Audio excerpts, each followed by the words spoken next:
अखंड ज्योति सितंबर 2021। राष्ट्र का सांस्कृतिक जागरण। अनादिकाल से भारत विश्व का मार्गदर्शन करता रहा है, संस्कृति का आदि स्रोत रहा है। सा प्रथमा संस्कृतिर्विश्वारा का वेद वाक्य इस तथ्य की पुष्टि करता है। यहाँ से ज्ञान विज्ञान की अजस्र धाराएं विश्व कल्याण हेतु प्रवाहित होती रहीं। इसके अप्रतिम सौंदर्य एवं विशेषताओं के कारण इसे स्वर्गादपि गरीयसी की संज्ञा दी गई। श्रेष्ठ एवं सुसंस्कृत जीवन जीने के क्षेत्र में मार्गदर्शन करने के आधार पर यह जगत गुरु के पद पर सुशोभित हुआ। आर्थिक रूप से यह इतना समृद्ध रहा कि इसे सोने की चिड़िया कहकर पुकारा गया। यह परंपरा न्यूनाधिक रूप में एक सहस्त्राब्दी तक अक्षुण्ण रही। फिर पतन पराभव के दुर्दिन आए। राष्ट्र जब संकीर्ण स्वार्थपरता, सामाजिक कुरीतियों एवं अंधविश्वासों के साथ आंतरिक रूप से दुर्बल हुआ, तब पतन का क्रम शुरू हुआ।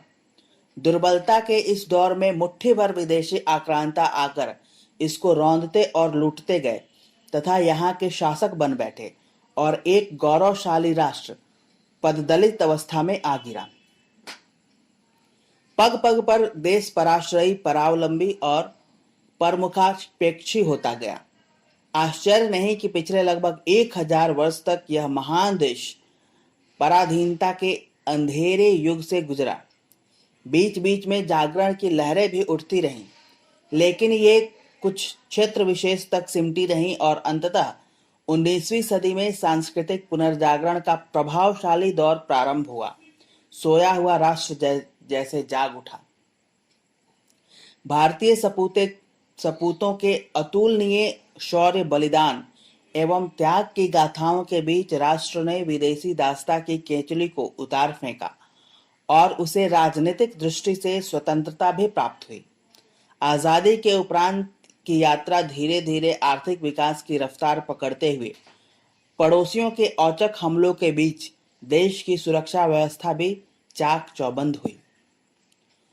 तमाम तरह के राजनीतिक प्रयासों के बीच राजनीतिक स्थिरता को साधते हुए आज भारत विश्व का सबसे बड़ा लोकतंत्र बन चुका है।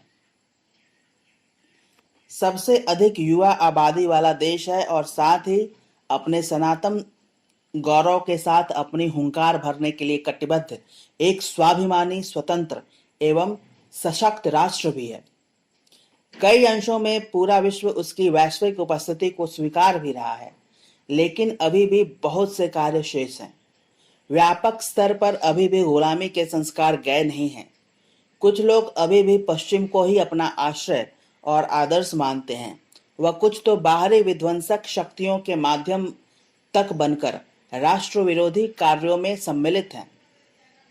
यह सब अपने क्षुद्र स्वार्थ और सत्ता लोलुपता के कारण हो रहा है। साथ ही अपनी सांस्कृतिक विरासत से अनभिज्ञता एवं संवेदना का अभाव भी इसका एक बड़ा कारण है। इन आधारों के कारण भारत को जितना खतरा बाहर से है, उससे भी कहीं अधिक भीतर से है। जितना भारत को बाहर से सशक्त बनना है, उससे अधिक उसे आंतरिक रूप से सुदृढ़ बनना है। अपने ही देश, संस्कृति, धर्म और राष्ट्र को नकार रहे विघटनकारी तत्वों से जिस सजगता से निपटना है, उससे भी अधिक दृढ़ता के साथ आंतरिक रूप से परिष्कृत एवं सशक्त होना है। क्योंकि भारत जैसे विशाल एवं विविधता मूलक देश को एकजुट बनाए रखना, इसकी एकता अखंडता को बरकरार रखना कोई सरल कार्य नहीं।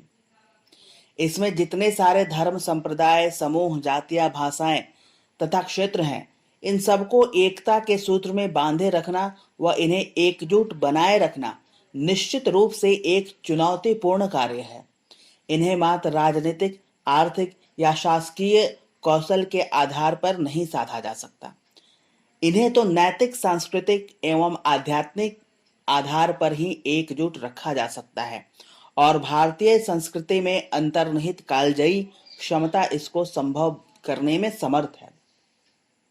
इसमें निहित समन्वय की अद्भुत क्षमता के आधार पर यह संभव है।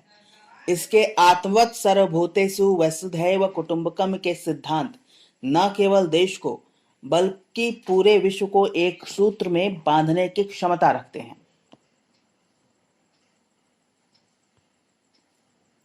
इसी क्षमता के चलते सदियों से कितने आक्रांता यहाँ आए, लेकिन सभी इसमें समाहित होते गए और इसकी संस्कृति का हिस्सा बनते गए। राष्ट्र कवि रामधारी सिंह दिनकर के शब्दों में, विश्व की भावी एकता की भूमिका भारत की सामाजिक संस्कृति में है। जैसे भारत ने किसी भी धर्म का दलन किए बिना अपने यहाँ धार्मिक एकता स्थापित की, जैसे इसने किसी भी जाति की विशेषता को नष्ट किए बगैर सभी जातियों को एक सांस्कृतिक सूत्र में आबद्ध किया, कुछ उसी प्रकार हम संसार के सभी देशों, सभी जातियों एवं सभी विचारों के बीच एकता स्थापित कर सकते हैं। आज हम कुछ ऐसे ही सांस्कृतिक जागरण एवं संक्रमण के ऐतिहासिक पलों से गुजर रहे हैं। आज वैश्वीकरण के दौर में जब पूरा विश्व एक गांव में बदल चुका है, लेकिन लोगों के दिलों के मध्य भावनात्मक दूरियां बढ़ी हैं, तो इनको सांस्कृतिक संवेदना के आधार पर ही पाटा जा सकता है। नवजागरण की इस प्रभात वेला में हमें आत्मोद्धार के साथ साथ विश्वोद्धार करना है। अपनी सांस्कृतिक विरासत और इसकी गौरव गरिमा को संजोए हुए पूरे भावावेश एवं प्रचंड पुरुषार्थ के साथ इसे अपनी सनातन स्थिति में प्रतिष्ठित करना है। इस हेतु संस्कृति की आत्मा ने हमें पुकारा है। देव संस्कृति के कालजयी वर्चस्व की पुनः स्थापना होनी है। श्री राम कृष्ण परमहंस के आगमन के साथ इसका दौर प्रारंभ भी हो चुका था। स्वामी विवेकानंद ने विश्व धर्म सभा में इसका दिगंत व्यापी उद्घोष किया था। महर्षि रमण और महर्षि अरविंद के अलौकिक तप के साथ इसका विश्वव्यापी प्रसार हुआ और फिर परम पूज्य गुरुदेव के प्रचंड तप के साथ संस्कृति संवेदना को धरती पर उतारने का भागीरथी प्रयास पुरुषार्थ भी संपन्न हो चुका है। भारतीय संस्कृति के माता पिता गायत्री महाशक्ति एवं यज्ञ भगवान लोक जीवन का हिस्सा बनते जा रहे हैं। गायत्री महाशक्ति हर साधक के जीवन को रूपांतरित कर प्रज्ञावान बना रही है। घर घर में यज्ञ और संस्कार के साथ नई पीढ़ी के संस्कार और परिवार निर्माण का सिलसिला जारी है। पर्व त्योहारों का सांस्कृतिक उल्लास समाज राष्ट्र की आत्मा को छूता हुआ इसे संस्कारित कर रहा है। रचनात्मक आंदोलन के नव निर्माण की पटकथा लिखने के लिए आज सभी राष्ट्रवासी आतुर हैं। हम नए युग के आगमन की दहलीज पर खड़े हैं।